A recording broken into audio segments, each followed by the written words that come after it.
Ce vendredi 27 juin 2025, Isabelle Adjani va souffler une nouvelle bougie.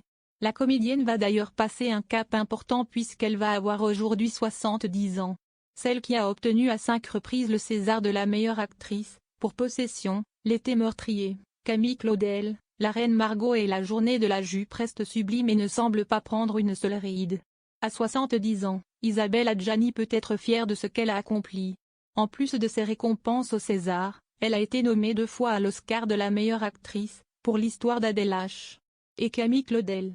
Elle a aussi reçu le prix d'interprétation féminine du Festival de Cannes pour Possession et Quartet, et l'Ours d'argent de la meilleure actrice à Berlin PAR Camille Claudel. La comédienne est née d'un père français d'origine kabyle et d'une mère allemande.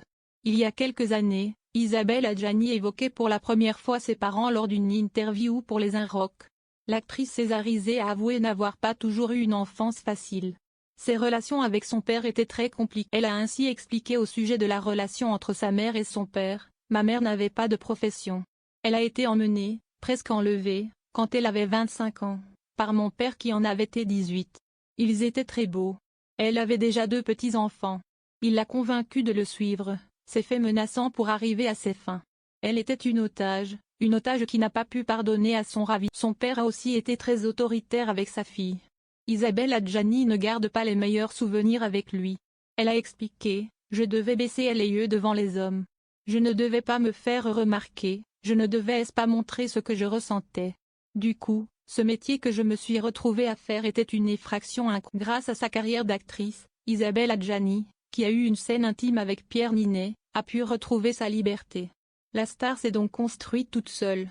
À l'époque, elle ne pouvait pas non plus compter sur le soutien de sa mère, qui semblait être sous le contrôle de son père. Si du côté de son père, Isabelle Adjani ne pouvait rien atteindre, elle espérait toutefois du soutien de la part de sa mère. Seulement voilà, cette dernière ne l'a jamais encouragée à accomplir ses rêves. Elle n'avait pas d'ambition spéciale pour moi. Elle n'avait pas réussi sa vie de femme, elle ne devait pas trouver juste que je réussisse la mienne, a-t-elle avoué. Plus jeune, Isabelle Adjani n'a pas eu le droit de faire de la gym, de la danse ou de la musique. Elle a confié: « J'ai vite compris que j'étais en danger. J'ai ressenti que j'allais m'enfuir par le théâtre, la littérature. Et j'ai continué à croire qu'il fallait rêver pour survivre. » Elle a ainsi pu trouver sa liberté grâce à sa carrière.